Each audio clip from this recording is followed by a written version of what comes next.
अपने भैया के पास बैठे बिना, अपने परिवार से बोले बिना बात बने न है। ऐसे दिलों को, ऐसे पानी को कोई लाख डंडा दे तो भी फटने वाला नहीं है।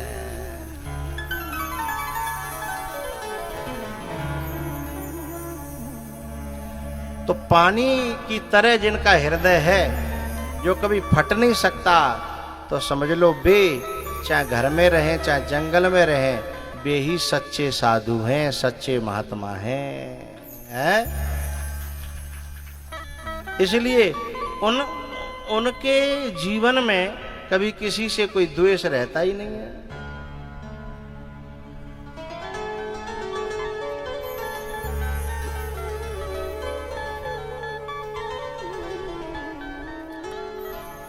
तितिक्षवः कारुणिकः सुहृदः सर्वदेहिनाम्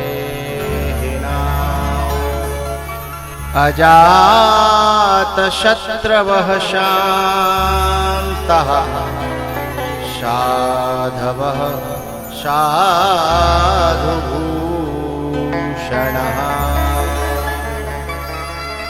साधवः साधुभूषणः। तितिक्षा की एक कथा मैं आपको बताऊं, सच्चा साधु कौन है। चाहे वो गृहस्थ में रहे, बहुत से लोग तो घर छोड़ने के बाद में भी हम लोग साधु नहीं हो पाते। बहुत से लोग सर के जंजालों में रह करके भी, क्योंकि साधु स्वभाव से होता है, वेश से नहीं। साधु स्वभाव से होता है, जिसका स्वभाव साधु है। एक संत थे और वो संत जो है भिक्षा मांगने जाते थे। तो वह गांव में एक मैया थी, गांव में घुसत खेम बागो घरो। अब भिक्षा भी बई के घर से शुरू करते और वो गारी देती। उनके चेला एक दिन संग गए और जब गारी परी गुरुजी पे तो मैंने बुरा लगे और बोले, गुरुजी ऐसे घर में आग लगाओ ना, दूसरे दे मांग लो, जी घर थोड़े ही है। बोले नहीं बेटा, इससे साधु की सहन शक्ति बढ़ती है, इसलिए ये इसके यहां मांगना जरूर है, चाहे दे या कुछ दे ही तो रही है। भाई कोई रोटी देता है, कोई गाली देता है, दे ही तो रहे हैं दोनों, कुछ ले तो हम तो भिक्षा करवे आएंगे नहीं। बताओ, जानबूझ के उल्टी सूदी सुनना है। अब जनते का कहें, बोले हम तो आएंगे नहीं। बोले ठीक है, लेकिन वो तो साहब रोज आना शुरू वहीं से करें, भिक्षाम देहि माते, और वो गारी न की जो है लाइन लगाए दे।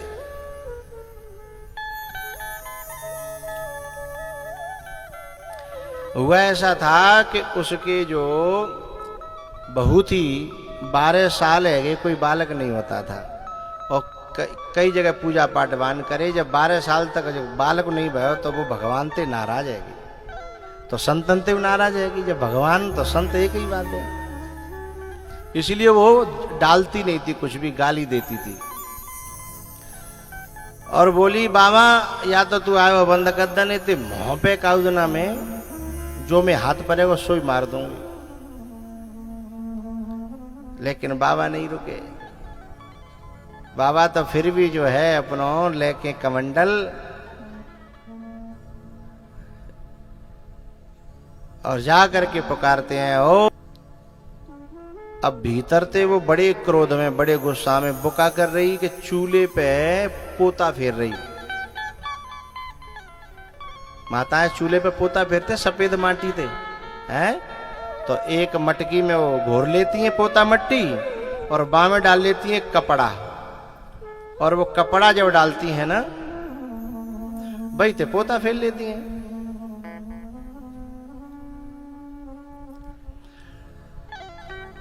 पोता फेर रही तो गुस्सा में पोता ही हाथ में आतो, वो कपड़ा हाथों का हो। सो बोली, बाबा तू राजी ते नहीं मानेगो, ते तो मोहड़िया देनो ही पड़ेगो। सुबह ने फेंक के जो पोता हाथ में लगो का हो तो छपाक बाबा के सीधे मुंह पे। बाबा ने यूं पहुंचो और पहुंच के ये है साधुपना। लेकिन ये बड़े तप से मिलता है प्यारे हो, नहीं इतने पे तो आदमी को खून खोल जाओ है।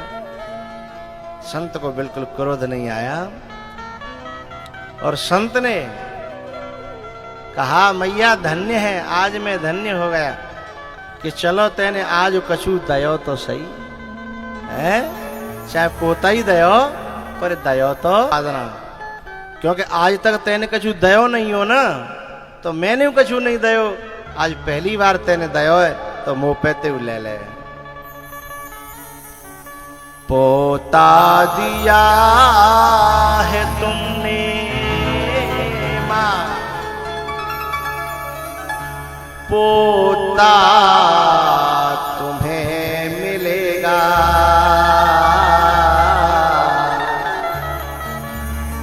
संत माधव दास भी बदला इसी का देगा। पोता दिया है तुमने, पोता तुम्हें मिलेगा, संत माधव दास भी बदला इसी का देगा। अब वो डुकरिया एकदम सोच में पड़ गई, कहां मैं और कहां ये बाबा। कल्पना नहीं की थी कि जाके बदले जे मिलेगा, जो तो कू कांटे बवे और तू बवे वाकू फूल, और तो कू फूल के फूल है और वाकू वे।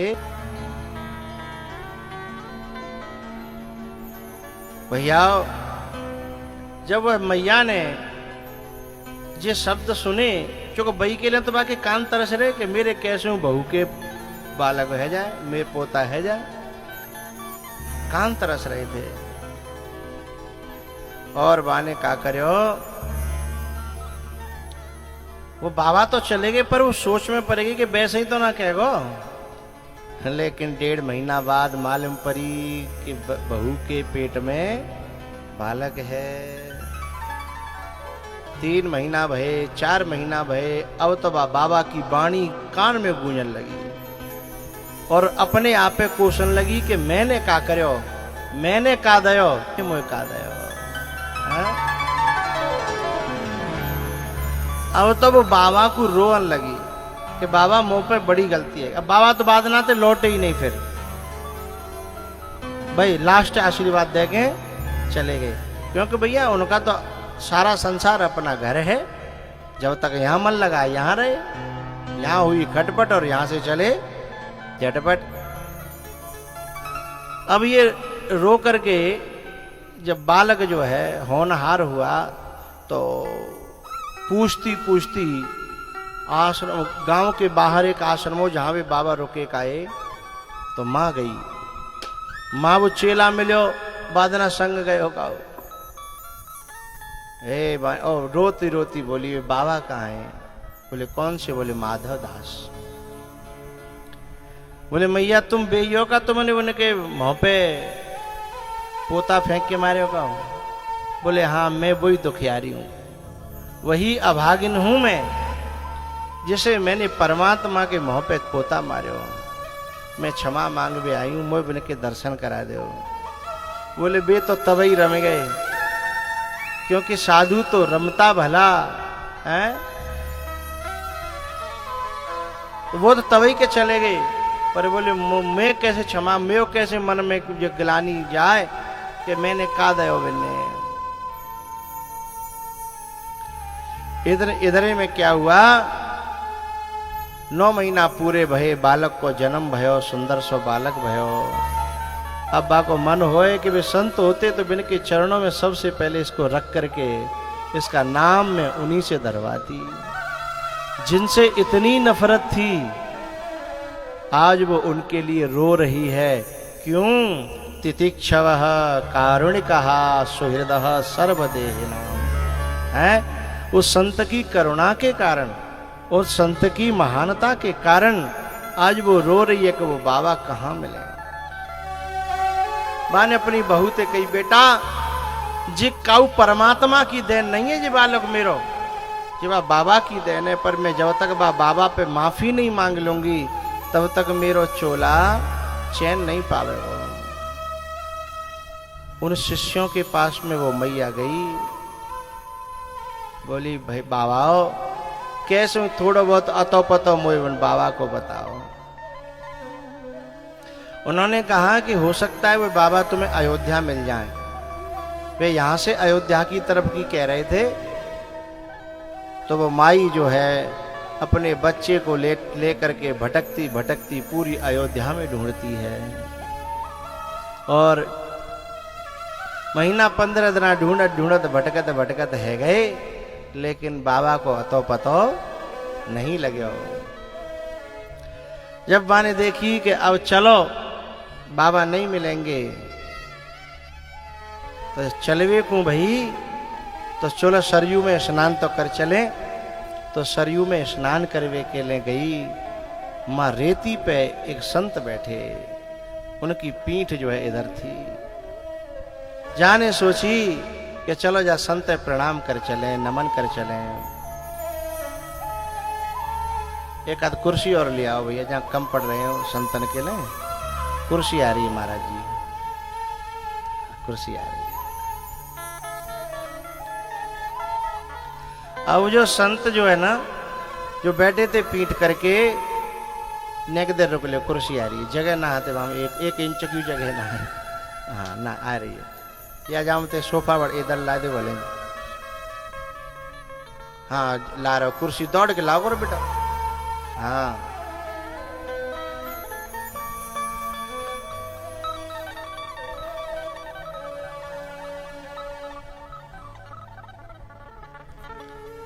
जो संत बैठे थे सरयू के किनारे, देखो संत की कथा चल रही तभी तो संत आए हैं।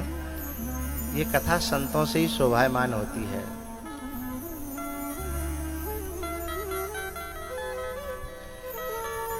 अब उसने कहा कि चलो चलना तो है, बाबा तो नहीं मिले, चलो इन संत को नमन कर चलें, आशीर्वाद दिवा ले चले बालक है। और जब वो गई और जैसे ही स्वामी जी के महाराज जी के सामने बाने अपना बालक धर्यो और महाराज जी ने आंख खोल के सामने देखा तो वे ही माधव दास वहां बैठे हुए सरयू नदी पर राम राम राम राम।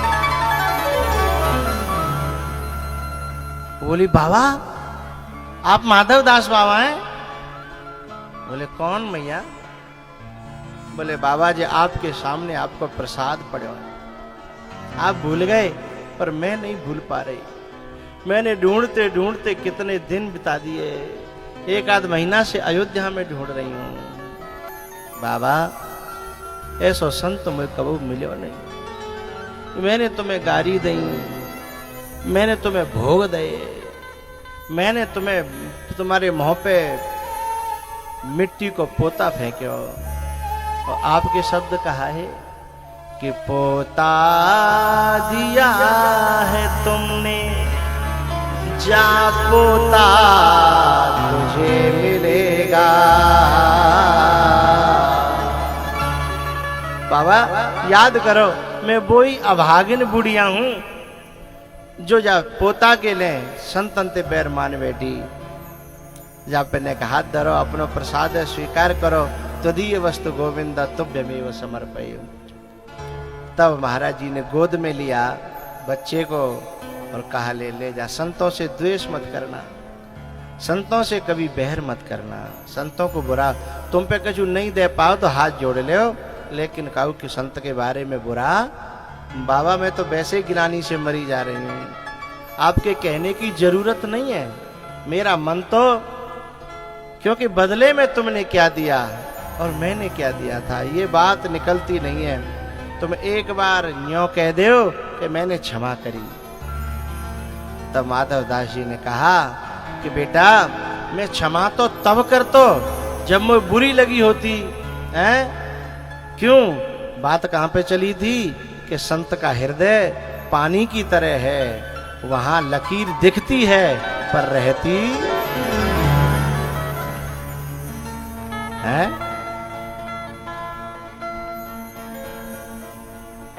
अयोध्या में जब युद्ध करके राम जी आए लंका ते, तो संग में बंदर भालू आए। 6 महीना है गए, कोई जावे को नाम ना ले रो। बिसरे ग्रह सपने हु सुधि नाही, बिसरे ग्रह सपने हु सुधि नाही। उपमा देखिए, उपमा। उन बंदरों को अपने घर ऐसे बिसर गए, कैसे? जिमे पर द्रोह संत मन माही, बिसरे ग्रह सपने हु सुधि नाही, जिमे पर द्रोह संत मन माही। इस प्रकार से कपिल भगवान ने अपनी माँ देवहूति को उपदेश करके उनका हृदय परिवर्तन किया, कल्याण किया है।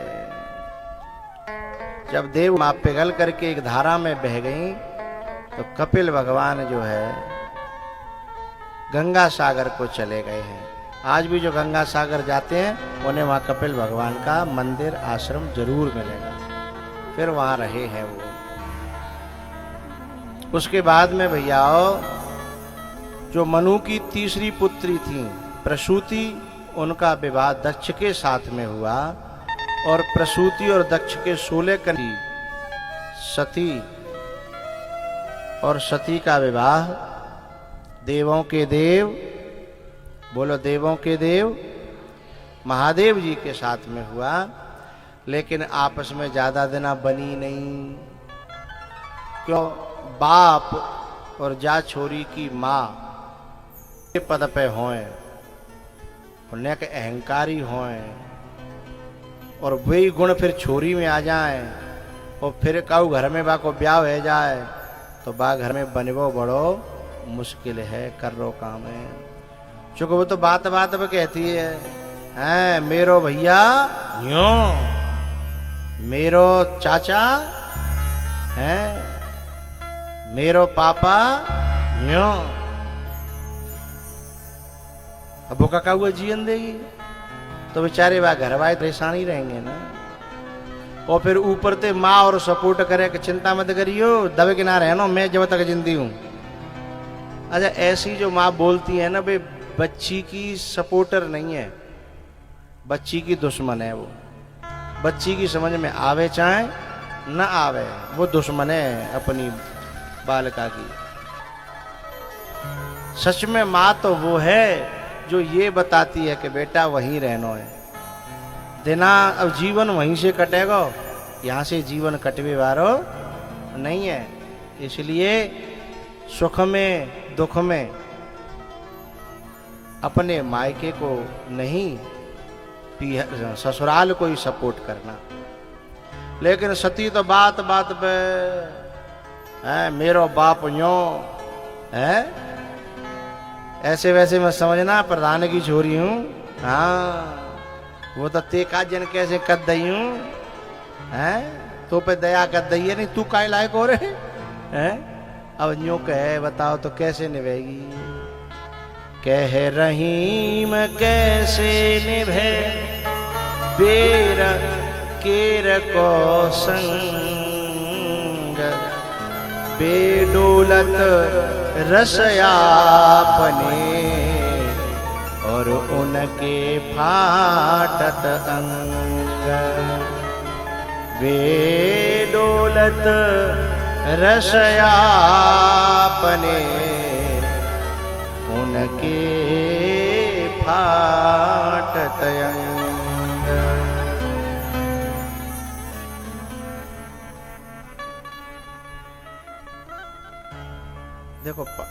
ये जो परीक्षित परिवार के जो बालक हैं इनको व्यवस्था संभालनी चाहिए।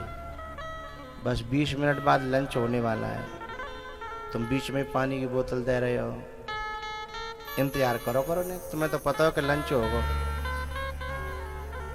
घर के ही बिगाड़ेंगे तो क्या होगा बताओ, है ना? हाँ। वैसे एक संत कह रहे थे, प्रधान जी, संत कह रहे थे कि संत दुआ देते हैं, डॉक्टर दवा देते हैं। संत दुआ देते हैं, डॉक्टर दवा देते हैं। कहीं यदि आग लगी दिखे, कहीं यदि आग लगी दिखे तो आग तो घर के ही लगाते हैं, पड़ोसी तो केवल हवा देते हैं। बाहर के तो केवल हवा देते हैं।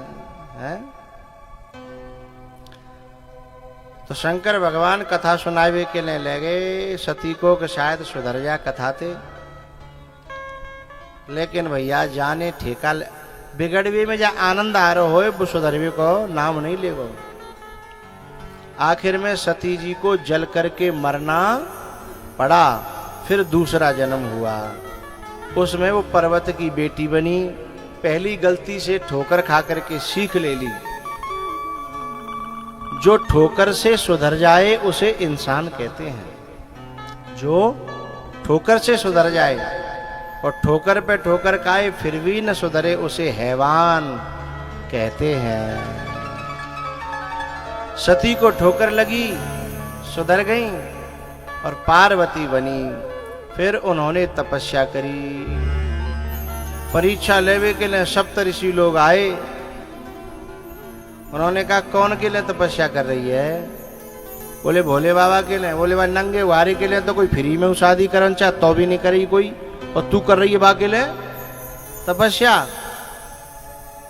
पार्वती जी ने कहा कि हे महात्माओं, मैंने ही उनको अपना जीवन दिया है, अब वो जैसे भी हैं मेरे हैं, मुझे अब किसी के प्रवचनों की जरूरत।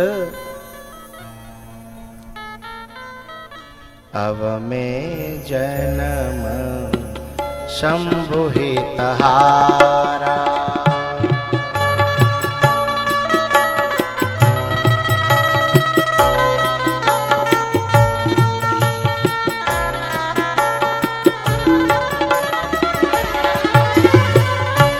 अब में जन्म संभोहित हारा, अब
में जन्म संभोहित हारा।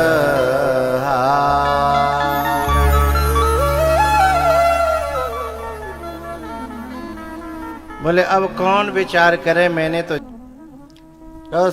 पास हो गई, पार्वती तब फिर भोले बाबा के साथ में विवाह हुआ। इस प्रकार से प्रसूति तक का भागवत में वंश का वर्णन है। उसके बाद जो दो पुत्र थे मनु जी के, प्रियव्रत और उत्तानपाद, उत्तानपाद के दो पत्नियां, एक सुनीति एक सुरुचि। सुनीति के ध्रुव थे, सुरुचि के उत्तम। एक दिन जो है ध्रुव जी महाराज गद्दी पे बैठे हुए उत्तानपाद के गोदी में चढ़ने लगे। तो जो छोटी थी ना, फुकेलिया जरेलिया, सुबह ने बाल को नीचे खींच के और वह फटकार लगाई और कहा, जा गोदी में चढ़वे ते पहले तपस्या करे और बाके बाद मेरी कोखते जन्म ले, तब तू कहूं जा गोदी में बैठ पावेगो, और नहीं तो इस गोदी में चढ़ने नहीं दूंगी। तपसाराध्य पुरुषम तस्यैवानुग्रहेण में गर्भे त्वं साधयात्मानं यदीच्छसि नृपासनम। यदि तू परमात्मा की साधना करेगा और वे यदि मेरे गर्भ से तुझे जन्म दे दें तो तू इस गोदी में बैठ सकता है, अन्यथा नहीं। बेचारे ध्रुव जी महाराज अपनी माँ के पास जाकर के रोए। बोले मेरे पिताजी कौन हैं? बोले जो है तेरे पिताजी जो गद्दी पे बैठे हैं ना, वही हैं बेटा। तो बोले मैं फटकार सुनता रहा, पिटता रहा और वो टुकुर टुकुर देखते रहे। तब माँ सुनीति ने कहा, बेटा अबई हमारे दिना टेढ़े चल रहे हैं, इसलिए तुम्हें हर बात सुननी पड़ेगी। रहे मन चुप सारे रहो, देखी दिनन को फिर,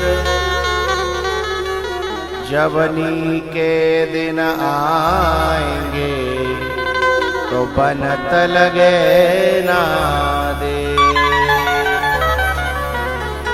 जवनी के दिन आएंगे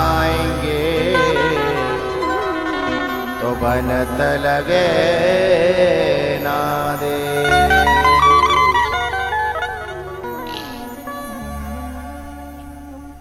बोले बेटा अभी तुम चुप साधे रखो, समय आएगा। तो वैसे क्या कहा तेरी मौसी ने? बोले कहा था कि पहले तपस्या कर, फिर मेरी कोख से जन्म ले, फिर तू जा गद्दी पे बैठेगा। सुनीति ने कैसा सुंदर सा एक रास्ता निकाला और कहा, बेटा तेरी मौसी वैसे तो ठीक कह रही है, पर नेक अंतर हो जाएगा। तपस्या में तो सचमुच में इतनी दम है कि यदि तैने तपस्या करी तो काऊ की कोख में जावे की जरूरत भी नहीं पड़ेगी और तू गद्दी तेरे पीछे पीछे डोलेगी। जे गोदी जे गद्दी तेरे पीछे पीछे डोलेगी। बोले अच्छा? बोले हाँ।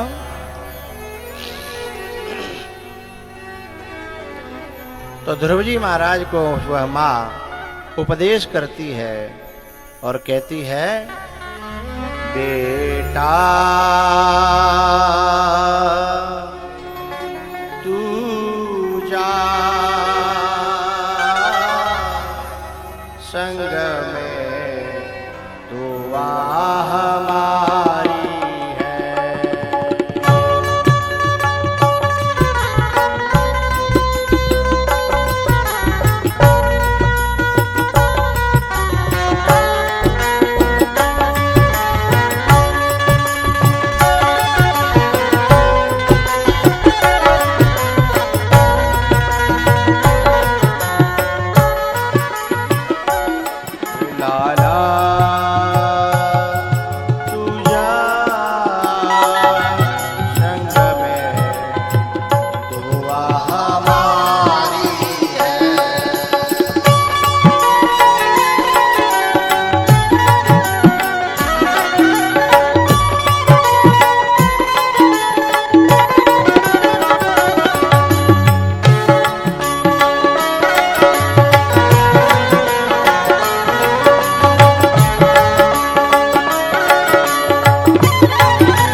मैया